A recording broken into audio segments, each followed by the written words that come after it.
The focus of GEM24 is gender, as you might all know. Specifically, we're focusing on barriers women and girls face in developing countries. And we kicked off the Road to GEM series back in November when we had an off-the-record conversation with former Prime Minister of New Zealand, Jacinda Ardern. I'm Priyanka Varma. I'm a Master in Public Policy student at the Kennedy School, and I'm also a student ambassador with CID. And I'm really excited for today's conversation, which is titled Ending Poverty and Injustice Starts with Gender Justice and Rights for Women with Abby Maxman. She's the president and CEO of Oxfam America, and I will introduce her very shortly. But just very quickly, the format for today's session is 30 minutes from Abby and then 20 minutes of Q&A from all of you, and we have some folks who are joining in virtually. So just some quick housekeeping before we kick off. First, there's a QR code on the screen. Please check in for this event. It's super helpful for the CID team to see you all here and kind of plan for future events. We also have food, and you'll see that the cutlery, the cups, the plates, the napkins, everything's compostable. This is part of CID's effort to go green, so please support us with that. After you're done eating, feel free to use the correct compost bin in the back. Second, we are recording today's session. We'll keep the camera on the speaker, so on Abby the whole time, but all of your voices will be recorded, especially during Q&A, so please keep that in mind. And the video will be available on CID's YouTube channel afterwards. Given this is hybrid for folks who are joining remotely, we'll make sure we get your questions as well as folks in the room. Caitlin will be facilitating that in the back, which will be super helpful. And then last thing, please stay in touch with CID. We have a newsletter. Feel free to sign up for the events. We have weekly updates.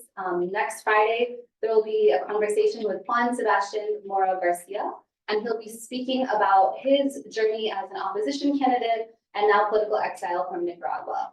And then, of course, you're welcome to stop by the new CID office space, which is down the hall in Rubenstein. So without further ado, I'd really like to introduce our speaker today, Abby Maxman. Abby is the president and CEO of Oxfam America. She's a global leader in the fight against poverty and injustice and brings over 3 decades of experience to her leadership role.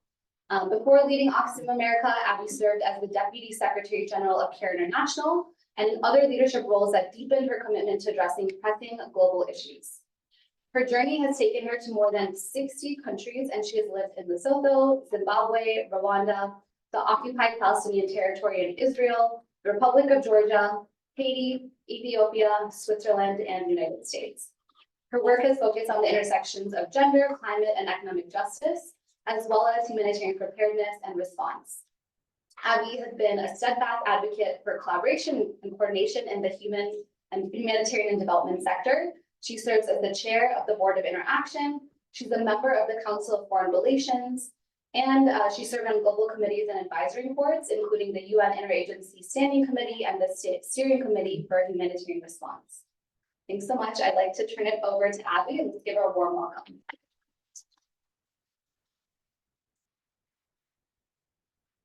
Thank you so much. It's been such a pleasure to be with you all. Let me know if you can hear me okay at this level. Great. Well, again, I feel like I'm in a room full of experts, and so I always learn and know that we like to challenge in our world as Oxfam, and I know that I will probably just be enriched by the conversation with you all today as you push the thinking around development, where we've come from, where we're going, and how we make positive social change in the world. I'm going to run through some slides because otherwise I could go on and on and on, and it helps contain me a little bit. But I'll start with telling you a little bit about Oxfam. I think part of our beliefs are summed up in this: no justice without gender justice. We talk about intersectionality and approach of looking at gender justice as a precondition to ending poverty and inequality in the world. So a little bit of a primer on Oxfam. I know I might be in a room where some know us and some might know us a little less well. We've had a long history. We were founded originally in Great Britain. I think many of you who might spend time in the UK know that Oxfam is pretty much a household brand name, and everyone, for good and for bad, knows a little bit about our history and our journey. For Oxfam in the US, we were founded in 1970, and there's a little bit of lore here, the basement of a Unitarian church in Newton. And in our office, for those of you who've been, I know a few of you have, there's a pew in our office from that very church. But we were started in 1970 as a branch of Oxfam GB, but with some particular conditions and elements. We know what things were going on in the world in Bangladesh and Cambodia, and looking at the US government's role in what was happening in those contexts. So when we were a branch of Oxfam GB, we said that we had some principles that were enshrined in our founding, that we would not take US government funding because we would maintain, in order to maintain an independent voice in influencing the US government, because we knew then, and I think we live it today, that the US has an outsized influence at times about what happens for, I'll say, for better and for worse. One might flip that at times. And what happens in the global fight for a better and more just world. So that's really one of the founding principles. As time went on, we became an independently managed and governed organization as Oxfam America, and now we're part of a global confederation with 21 independent affiliates from the global north and global south, who work together to support our global goals in around 80 countries around the globe. So a little bit about our reach and numbers. These are kind of high-level numbers. They don't really tell the story of the iceberg of what's underneath. But partnership and allyship is very much a fundamental principle for us. We've evolved over the years about how we work and where we work.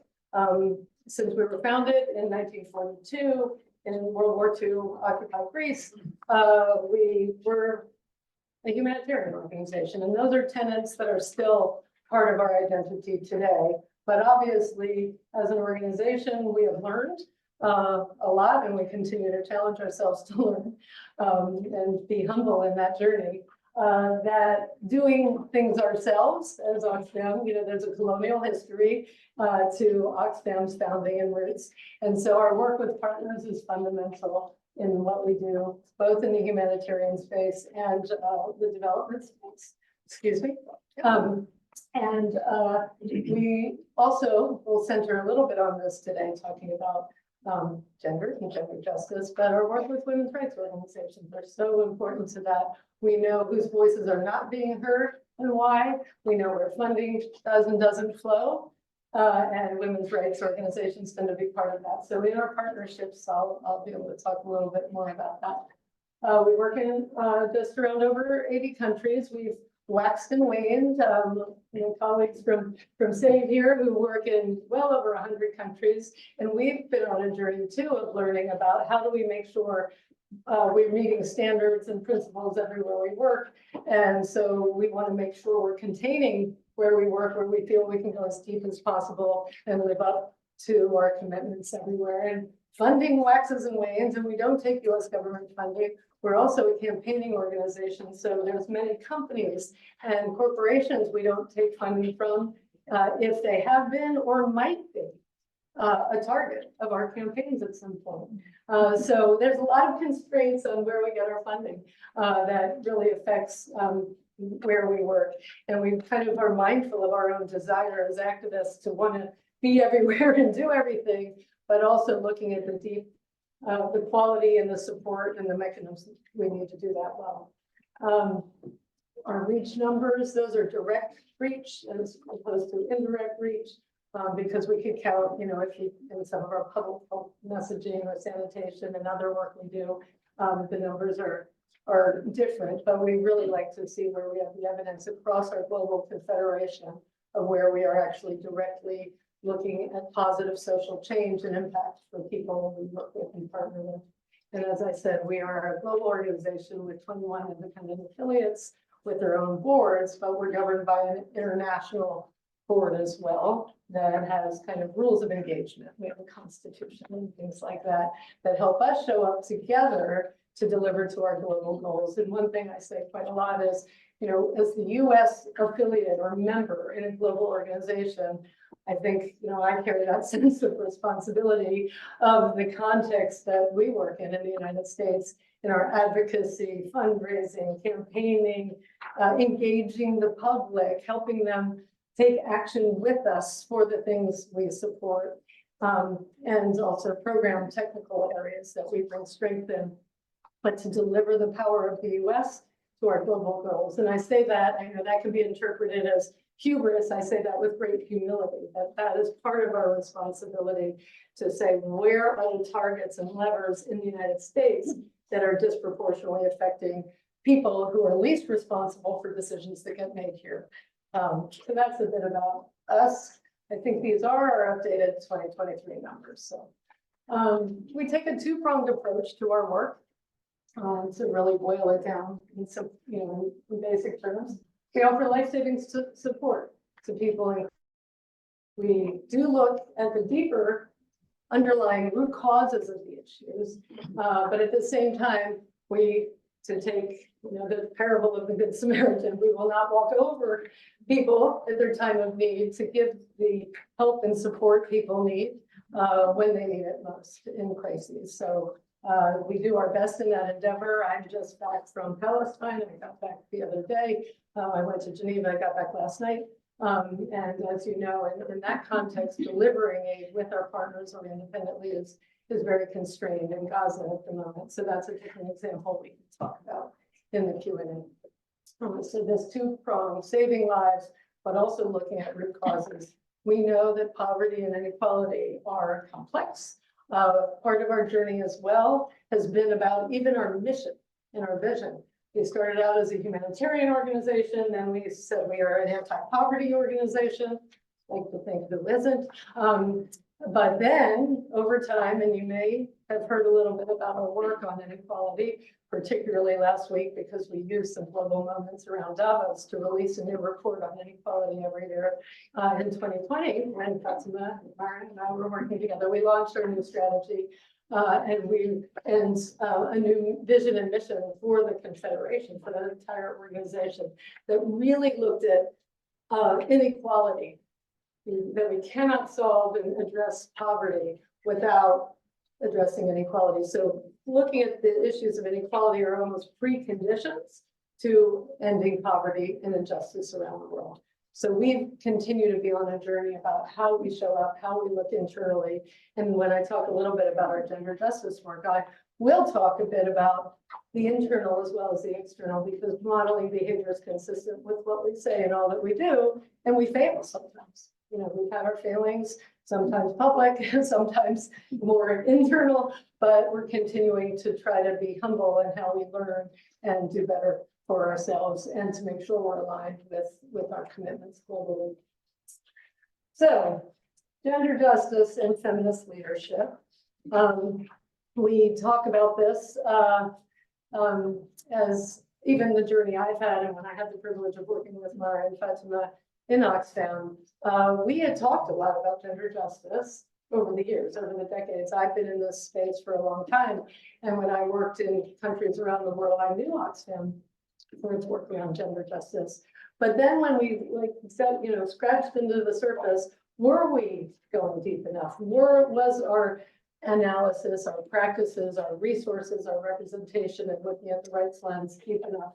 So we've really doubled down and on that over the past years, and I will cite the two people in this room who were really instrumental in helping push us in that area, Fatima and Mara as well, because it really put us on what we call a feminist learning journey, and we looked, used external support to to analyze how are we doing in alignment with looking at gender justice, and then what ultimately we started talking about, and we ended up embedding or enshrining in our strategy a set of feminist principles. And that was a big deal for us because talking about gender justice and feminism was not something that flowed easily or smoothly. So we work, our focus areas is how we contribute to global goals. We bring specific expertise of Oxfam America to our global goals as a confederation. And these four pillars, focus areas, we get tangled up in what we like to call them sometimes. But economic justice and equal rights. Again, our inequality report that got issued around Davos last week, I think it was, called Inequality Inc. This year's report focused on corporate and monopoly power and the role of billionaires in what's perpetuating and deepening inequality and what kind of solutions can come from there. But we also look at the economic and racial justice lens in the United States too. So we work in our global moments with our confederation, do a lot of research over the course of the year, launch a report usually or always around Davos to really shape and push the narrative, to make sure that those who are the elite that are talking in those kind of high altitude places of power are actually talking about some of these issues that we care about and pushing the narrative. And we get a lot of pushback, we get a lot of support, we get a lot of hate, we get it all. Just an anecdote, a family member sent me the Wall Street Journal article just the other day, which, you know, they are, you can imagine which papers and which mediums have different views about our work showcasing inequality and income and economic inequality in particular. So we do a lot, and we look at how we support our programs around the world, including a small but important domestic program we have here in the Deep South in Mississippi and Louisiana as well, looking at the issues of gender, economic, gender, and racial justice, women's rights and gender justice. I'll get to talk more about that today. But one thing we've done is really strengthened our own role, and we have a gender justice and inclusion hub in our structure, and look at how we work across all technical areas to really make sure we're bringing the gender lens into the work. Humanitarian response, likewise, I'll talk more about that, but one thing we do know is that women and girls are often disproportionately affected by crises of any kind for all sorts of reasons. You know, so societal norms, how they are excluded, where their voice is in decision making, et cetera, and they are most affected and often the first responders. So our humanitarian work continues to be fundamentally important. And a little bit sad story is I was just in Geneva yesterday and the day before with peer CEOs from international confederations and the ICRC and the IFRC. And everyone was saying what a, you know, this is like growing at a time we want it to be shrinking. And the pot for resources is not growing commensurately. And so the risk of kind of cannibalizing from development and root causes work to address the very deep needs of human suffering and human saving lives now, you know, is a real concern for us. So I have to say, with sadness, I know even our humanitarian colleagues, everybody would agree that unfortunately it's kind of a bigger portion of our work at the moment. And then talking about climate justice and climate action. So we talk about these through justice lens in how we do our research, our analysis, and the work and the programs we do. We look at the big places of power again and the big macro policies. So let's take COP28 and our focus. Why would Oxfam be there when there's a bunch of conservation and environmental organizations, et cetera? But we know that both at a macro policy level, there are some issues, and our conservation environmental organizations actually invite us when we are in the room in policy spaces to influence Secretary Kerry's agenda as he went into COP, and looking at how we bring a people lens, looking at climate finance, looking at loss and damage, things that we do from, and bringing the experiences and the disproportionate impact that it's having on people's lives and livelihoods with the frequency and ferocity of disasters that are climate driven and are affecting people's lives every day. So we do use COP too as one of the moments around the year where we bring our research and evidence looking at the intersections of climate, economic, gender justice, and the humanitarian implications there. So we do a lot in that arena as well. This is, you know, pictures we've seen of, we know that in terms of sustainable development goals, I think we probably talk about those quite a lot. that only approximately 15% of those are on track to be met by 2030.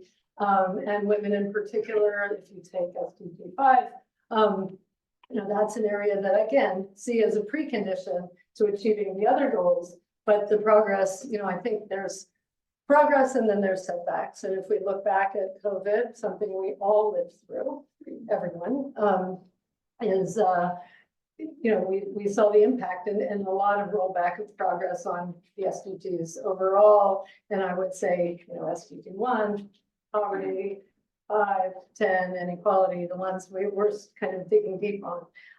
But we also know that women's voice and choice and control over their bodily autonomy, on sexual and reproductive health, the increase of gender-based violence in conflict situations,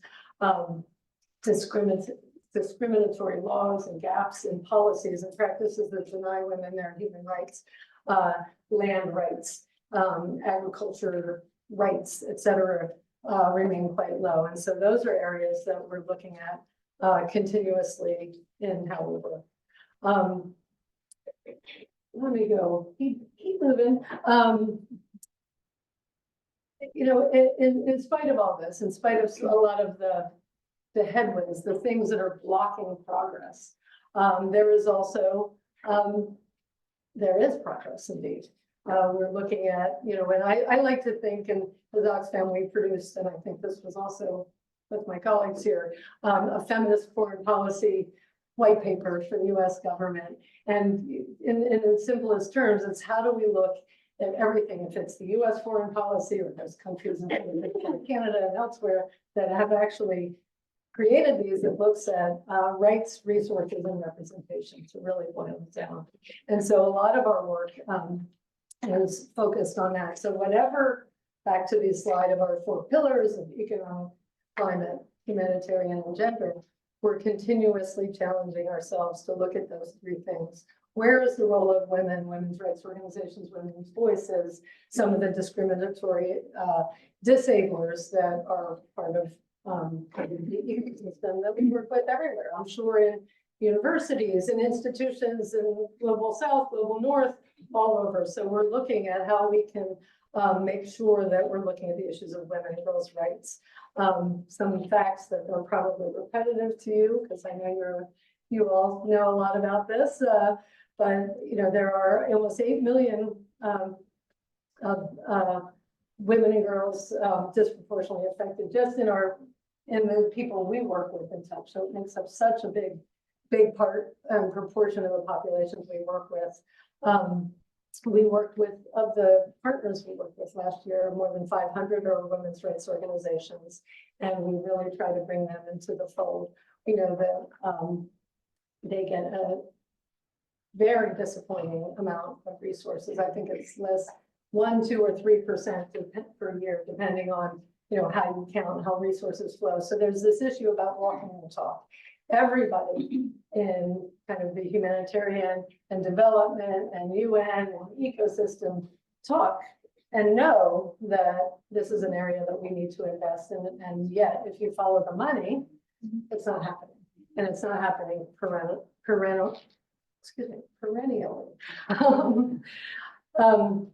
So we look at a range of issues, looking at a care economy, transformative leadership for women's rights. And I'll talk a little bit about some of those programs. And we see the resilience of our gender justice and LGBTQIA+ communities in how they have shown up to take action in terms of solidarity action, activism, but also doubling down on the work and working day by day in the communities they work with around the world against all odds, against all these kind of continual headwinds that people face.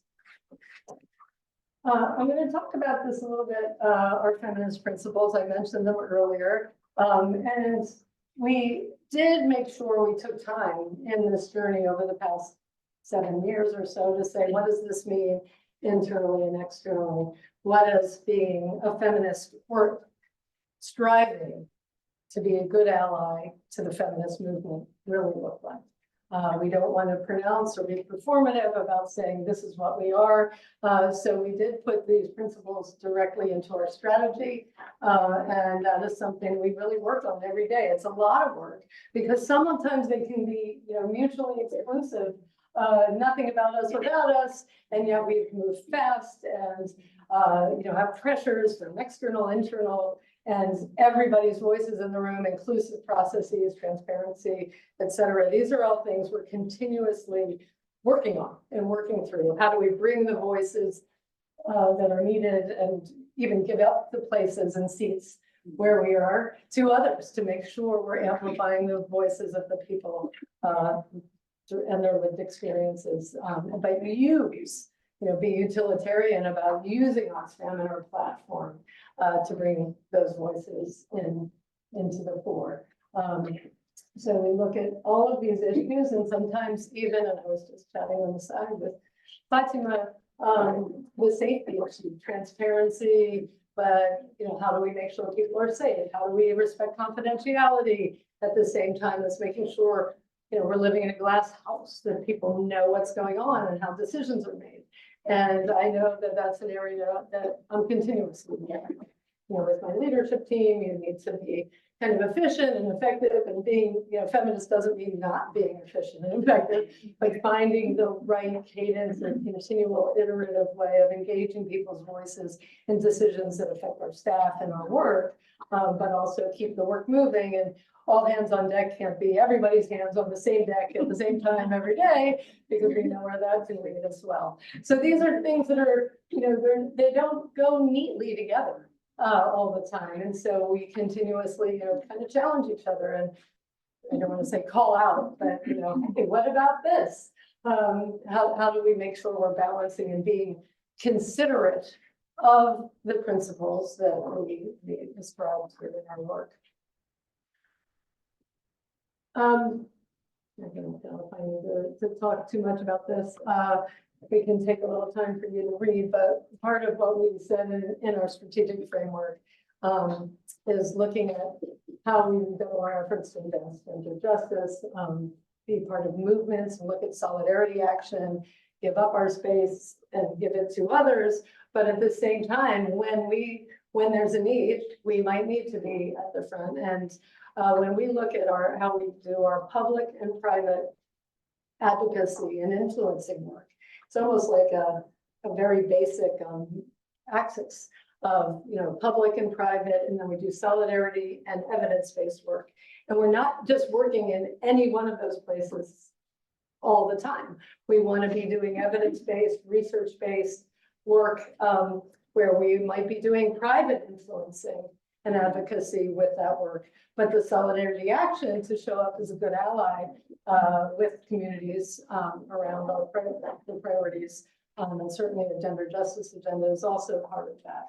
So we're continuing to look, and there's a lot of, I'd say, internal tension at time where we want to be doing solidarity, and of course we do. We want to show up, but then we have to look at our theory of change and how we look at the enabling environment, human condition, and social positioning of people, of women and girls and men and boys, and those in the queer and LGBTQ communities, and be really thoughtful and intentional about where we put our time, effort, and resources to contribute positively. And sometimes that means doing a little solidarity work, but then drilling down with our research. And then something we've been trying to do is, as we've had a lot of learning in our journey, of even when we do the research and have the evidence ourselves, how do we use it unbranded? How do we give it to others to decide what to do with it and be a good supporter in that? And that's not easy, because we have people who are activists and professionals and want to stand by and showcase the research we do. But that also is part of the work. Talking a little bit, picture of myself,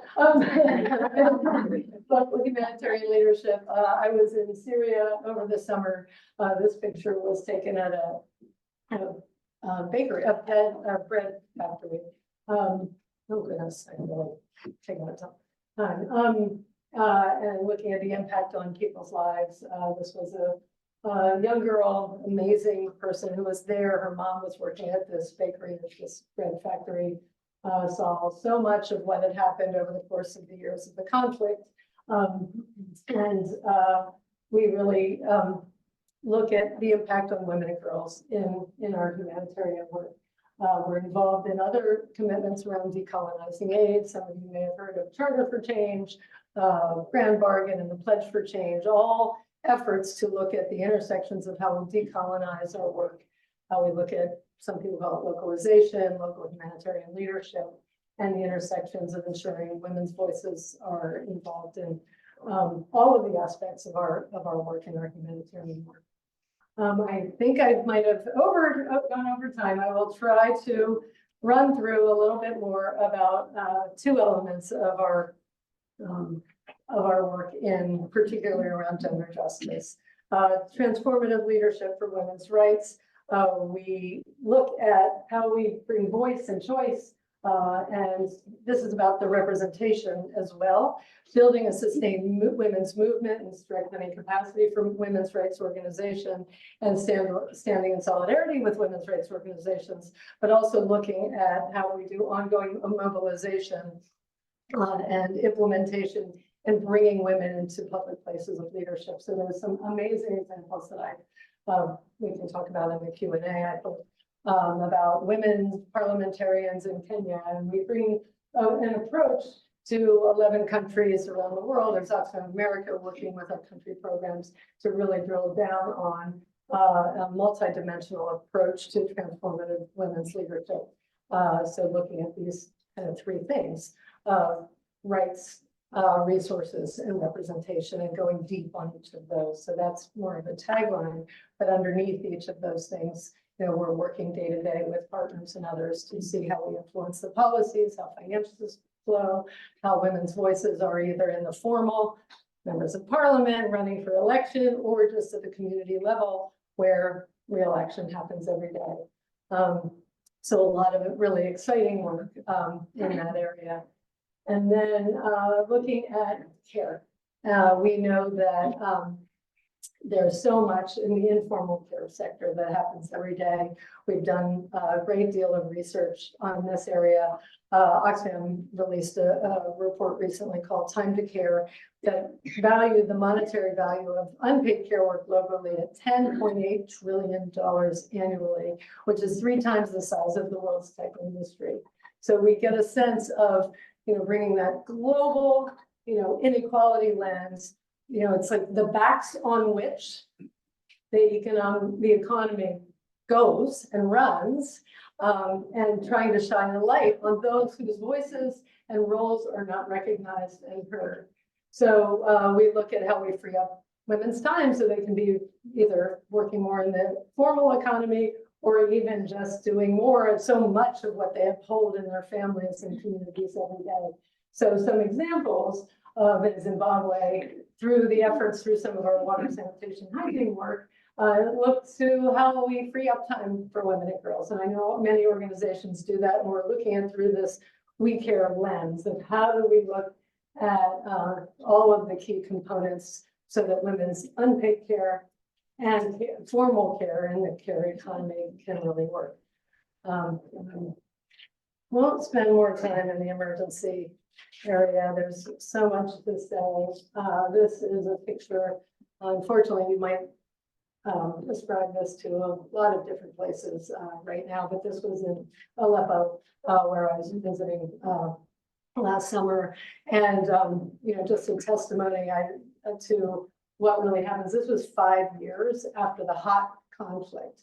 And so when we're there working with partners, and as you know, there was the earthquakes in Turkey and Syria back in last year, February. This was an example of how we look at our policy work in DC, and globally, of course, but it's not so America and DC, and what's happening on the ground. This is 5 years later. I spoke with women and families who are living in this kind of environment, and in terms of the humanitarian response, even donor policies due to sanctions that are kind of sporadic over 12 years. So not a nuanced approach to how sanctions work. There was, well, you can only rehabilitate things if it was earthquake related. Now, take a look. How one distinguishes between what was damaged by thunder and what was damaged by earthquake.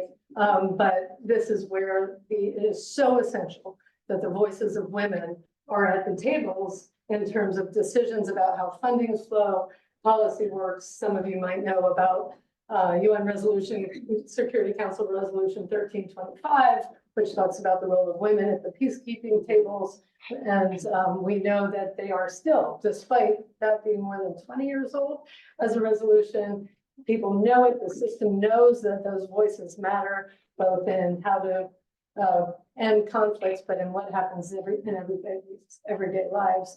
But it's still not happening. So we do feel a sense of duty to keep the pressure, to do the public and the private influencing, to keep the work going and keep attention so that people can live lives in security and dignity everywhere, and that those whose voices aren't being heard are heard. So with that, I hope it caught on. Yeah.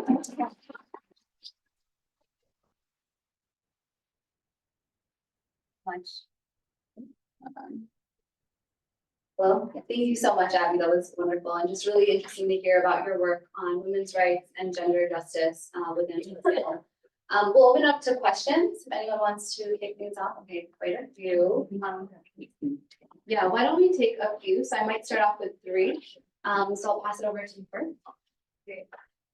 Thank you so much. Firstly, this was really inspiring, and to see photos you've taken on ground was just remarkable. My question is, Introduce yourself also, so that'd be good. thank you, Fatma. My name is Iza. I'm from Pakistan. I work a lot with training students in Pakistan to be their families' breadwinners, and it's often hard to penetrate to girls. And so I'm very curious about how Oxfam has worked with education as an intervention. If there are examples, what are some common resistance you see from communities against these education programs? Like, I'm sure there must be concerns. But yeah, and how do you use education to eradicate poverty?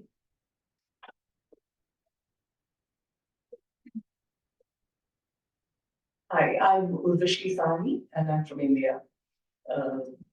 And I work with gender for 40 years now, and through education. My question is, I was very interested in your We Care program, and especially how you got men to participate more in care work, and how women were freed from unpaid care work. One last one. Hello, my name is Florian. I'm from Austria. I'm an MPP here at Kenya School. You mentioned the feminist leadership and principles. And my question is, how often have you encountered a male leader who has credibly and genuinely embodied and also conveyed these principles to you as a leader in his everyday work also? Such a big question. Thank you. So I should start with those 3. Yeah, so education, We Care, and male leadership. Great. Good summary. Well, I'm here with an organization, Save the Children, who really does a lot in the formal education space. For us as Oxfam, there is some, as Oxfam America, it's not the focus or emphasis we bring, but I'd say the formal and informal education is certainly kind of a fundamental when we're listening to the needs of communities in terms of making change. And so while we don't want to claim that we specialize in education, but how we create those opportunities, certainly for who is and isn't participating in the formal education system. We also know, sure, everyone in this room knows who is excluded, and dropout rates as time goes on, and family pressures and economic pressures that lead to early marriage, and the whole cycle goes on. We partner with others, but I think knowing that it is essential in terms of basic access to education, public health, et cetera. And I'd say kind of even at a macro global level, when we look at how we engage and target and influence, say, the IFIs and the World Bank, and we look, that's where at a macro policy level, while other organizations might be doing a deep on the ground specialization in the education field and sector, we look at how some of the global World Bank policies are actually undermining access to public education globally. And so we found that the privately funded education in some countries were actually doing harm. And the fact that World Bank and the IFIs were investing in those rather than looking at how you look at the education systems in all countries and make sure there's fair and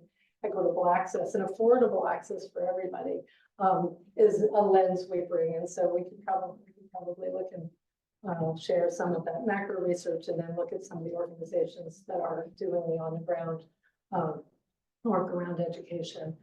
In terms of in We Care, the question was About men and care work. oh, yes, thank you. And it kind of led into the last one in terms of how leaders show up.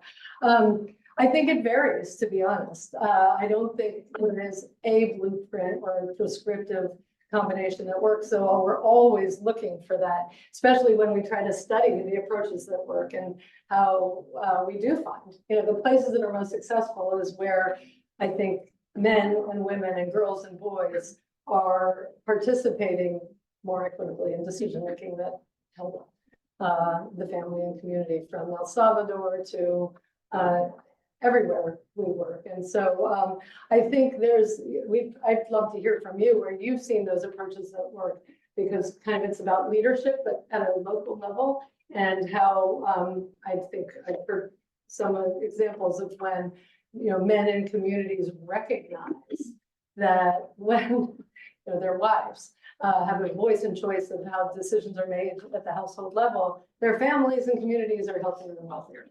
That is the secret, combination of ingredients that happen. But in some places, there's some blocks and barriers. And so how we work with men's groups, women's groups, and in the system along the way. So I'd love to hear a little bit more if we can get into discussion. Can I add? Yeah, of Example? course. So for the Oxfam in the Philippines, just as an example, when they rolled out We Care, they did it including with commercials that started to normalize what it meant to take care, to do domestic household chores, and that to change the gender perceptions that this was actually a good thing for men to be doing it. But they normalized it a lot through local media, through visuals that would show up like on community poster boards, mayor's offices. And they had men in like these commercials or other places. They did it through songs. Like there's this very famous YouTube song in the Philippines that went viral around it being, I don't know what the translation is, but being cool to care. And they did that around Valentine's Day as like one of the main rollouts. So even the use of media, the use of local mayors, because there was a lot of male mayors in some of the villages in the Philippines that they were targeting. And it became, and they used and music and song. So even like using the arts to start normalizing what does it mean to change the perception of gender norms was really interesting. Some of like the test pilots that I remember. And this was the Oxfam. This was Oxfam Philippines, yeah. Thank you for highlighting that. I still, Do you have another example? I'm sure there's a whole web of them. well, I still remember the YouTube song. That's why I got to dance to it when I was in the Philippines. So it's stuck. I think part of it also is kind of communicating the benefits of participating in care work, right? And that I think really came through in terms of the Philippines example, was that what they were showing in the commercial was that this is adorable. We should send it around to the group. The men and the women are outside, they're doing laundry. They did a lot of research with men to figure out which care tasks they would actually be willing to engage in. So it didn't come out of nowhere, this commercial. They really looked at that element and they said, oh, we're gonna be hot in the kitchen, but you wash clothes outside and that's less hot. So I'll do that.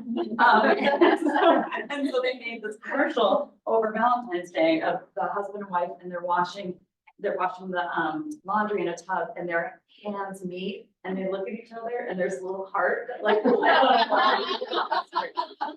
and so it sort of signals this aspirational element of a happy relationship, like, and then kind of men and look at that and say like, oh, that looks like a happy couple. Maybe laundry has something to do with that. So I think we're taking the perspective of both what men will, I was gonna say tolerate, but like what they'll be open to and the benefits that they will reap is, I think, a big part of the kind of strategic analysis. So there was a study which said that actually couples who share a husband have a better sexual relationship. I know that study. There's a new book coming out that the woman who's selling her book, that she uses that as her tagline, like, if you want to know more, read my book. Thank you. And then maybe just back to the feminist women, I think I've known, I'm on my own feminist learning journey every day. So I just want to say that with humility as well. But one thing I'll talk about is inside Oxfam, there is a engaging men, a men's group, an affinity group. We have VRGs and affinity groups who have really taken this so seriously since we were developing the feminist principles. And they meet regularly, religiously as a men's group. I think now they celebrated their 100th meeting over a 5-year period about, I want to say 3 or 6 months ago. Time is all mushed together for me. But they do speaking series. They talk about, I think I am privileged to work with so many people, men and women, who are so committed to saying, am I doing enough to show up and embody these principles? And I'd say the men's groups at Oxfam have probably been, just forging ahead. They welcome women and they will share on workplace some of their discussions. They're very vulnerable in how they show up and talk about their principles, talk about, how they were raised and some of the indirect and direct messages, that's for everybody. Everyone's lived experiences really shape you, whether it's, you don't even notice misogyny when you're growing up in it. And you think that's just the norm. So I feel very privileged that I've been working with and learning from men who are as committed to this as women. And everybody needs to show up and lean in to this work, and making sure, we offer this the self-education instead of how we mandate it, as we see people who show up to work for an activist organization. I think, living your values and doing the work and the gritty, it's not very sexy externally, when you're doing the homework yourself. And that's similar with our anti-racist learning journey. One of the last meetings I had before coming here this morning was looking at our work in anti-racist work too, and how do we get work on coding our resources so that staff and individuals, our colleagues, can do the work themselves, and we're not prescribing or mandating what people read to educate themselves on the diversity of views around feminism, and which post-colonial, colonial feminism as well that we're talking about and experiencing. So I've seen wonderful examples, and like all of us, there's it can be viewed as a bad word, feminism as well. Great, so we have 5 minutes left. I'd love to take questions from the side. So none here, maybe I'll head that direction.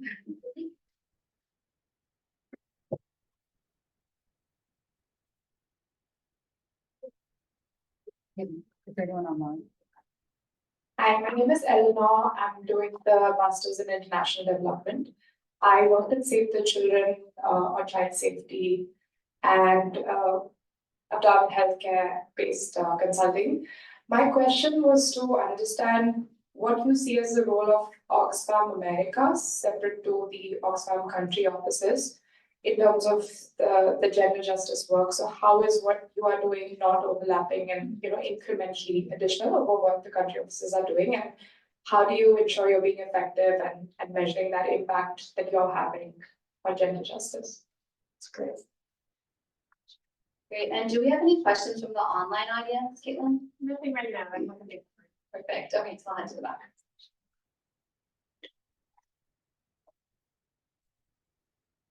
Hi, I'm April. I am an NPA 2017, so a little out, but a member of the community. And so I want to change the focus a little bit and ask about you as a leader of this incredible global organization, or the chapter of it. What do you spend your time doing? I know it sounds weird, but when you get 5 years out, you start to look at leadership positions and what does it mean to be the head of this organization? You're no longer head down, doing maybe some of the fun stuff anymore. And what do you think makes you successful at your job? Thank you. And just a quick note, Abby has very kindly agreed to do a career chat after this, which is open to everyone. That'll be in the Perkins conference room, so we can go in more in depth. I might actually just add one final question. You mentioned that you just came back from the West Bank, and just keeping in mind what's happening in Gaza, especially thinking about women and girls who lack voice and choice and are really struggling right now. I'd love to hear what gives you hope for the future for supporting women, not just in Gaza, but also thinking about South Sudan, Ukraine, women and girls in other humanitarian settings. Thank you. Great, wonderful questions. Thank you. I feel like starting with the question about the role of Oxfam America in the Confederation and how we're contributing and not duplicating. And this is a kind of a constant conversation because I have the privilege of the children of working for an organization that is relatively big. And I would do a double entendre of the word resourceful. We are full of resources, but we're not. We feel the constraints because we don't have enough. And I know it can sound pretty, it's just a challenging thing because we always want to be doing more. And so even in the Confederation, we have to be mindful where we're not swooping in to fill a gap because a gap is there because the resources aren't there. And even having the discipline ourselves as Oxfam America of, wait, we can't, if we're on a decolonial agenda, we can't keep funding capacity that is rested in Oxfam America. And so we're right now, again, this week, these are the conversations we're having of like, where do we have capacity that's important to our global goals, but that has to uniquely sit in Oxfam America? And I think, I know we haven't nailed that one at all. Because you see how important certain elements of work are and humanitarian and do we want to have a gender person in every single program we do, or make sure that the country and clusters and regions where we work have that capacity, and we are kind of additive in our technical. So I would say, and how do we measure our impact? Oh boy, that's a whole nother kind of session. But it is, looking at and how we do the monitoring, evaluation, accountability, and learning journey, and the kind of learning loops with the rest of the kind of countries and regions to make sure we're being more disciplined, which we're not. At times we kind of, I don't want to call it mission creep because that has more of a negative connotation, and I think the intent is not that at all. It's often we get requests to do a thing in our gender justice and feminist journey and raising funds and bringing capacity, and we do it, and then we have to kind of step back and structurally, like get on a balcony and say, well, why does that country team not have sufficient resources to have that embedded capacity? And then looking at how we do our impact measurement. It took us years earlier when Fatima and Mara was with us. We didn't even at the time, we couldn't even analyze for a while where we had gender transformative, gender neutral, or gender blind programs. And so we went on a journey and brought this to our board and said, we need to make sure we're getting our baseline about our work and our role in gender justice, and say, where are we? Not just in the impact and the social change that we're trying to have at the community level, but in understanding the portfolio of our program work. And are we making sure that in any program, it's at a minimum, not gender blind, minimum, talk about a low bar, but more importantly, we try to look at how we are bringing gender transformative approaches into the work. And so thanks to Fatima and Mara at the time, we built that baseline that helps us get a better visual of how we're doing. And I think we would be proud, those who are part of that, of how far we've come and making sure that, no, we should never be doing a program that is gender blind, and, you know, even if it was unintentional. So I know that doesn't fully answer your question, but it sounds like we've dealt with the same kind of challenges in that regard. As a leader, oh my goodness, what do I do? Yeah, I love my work. I feel very privileged that my career has really been my cause, my life's work.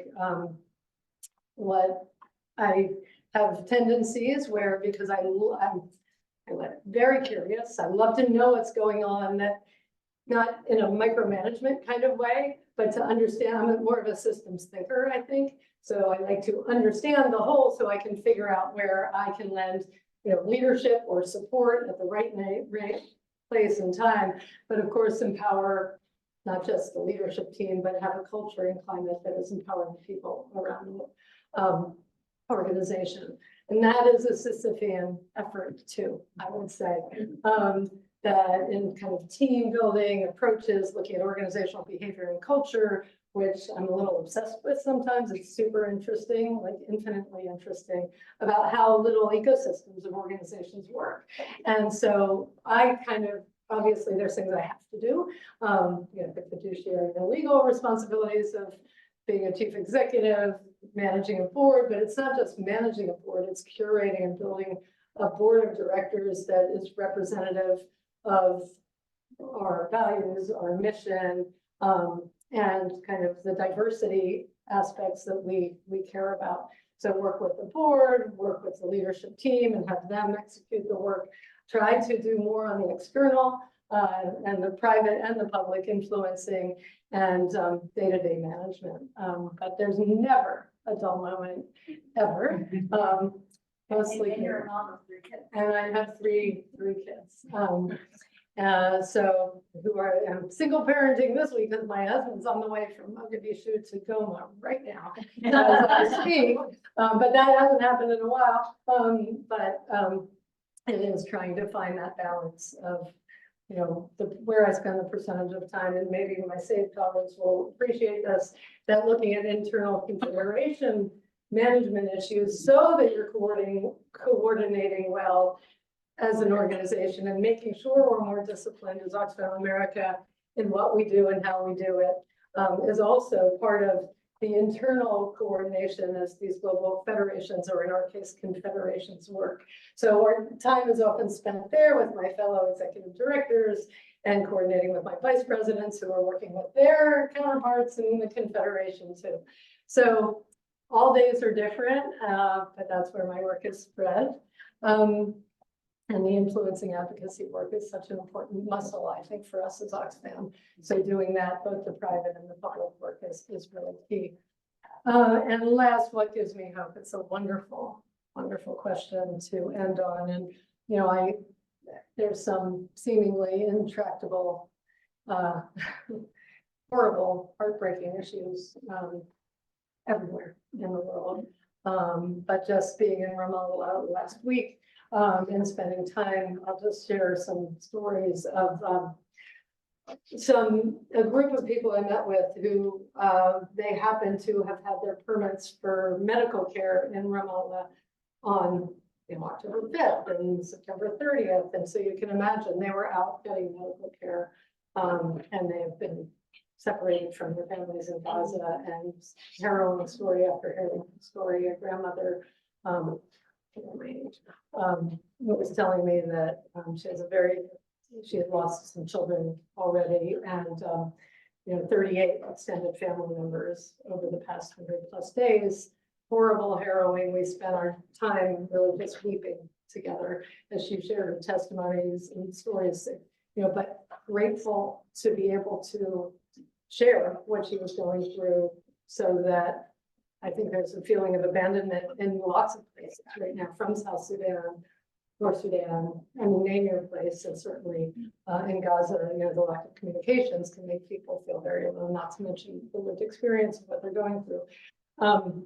But sitting and being with her and weeping with her, she also had the strength to say, I can't wait to go back because I have 13 orphans I need to and the resilience and strength of women and girls and people and communities is always what gives me hope. Over the course of my career, I worked in post-genocide Rwanda and, kind of traumatized societies.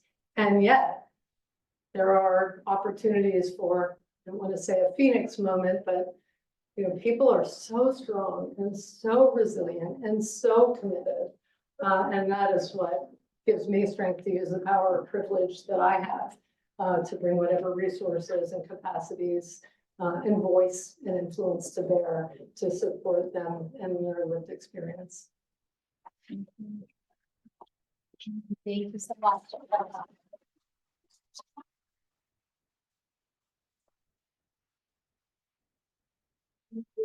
Thank you so much. That's wonderful. And if you're interested, please join us in the Perkins conference room for a career chat here with Abby. We're super grateful that she's giving us a little bit more of her time to learn more about her career. Thank you. Thank you.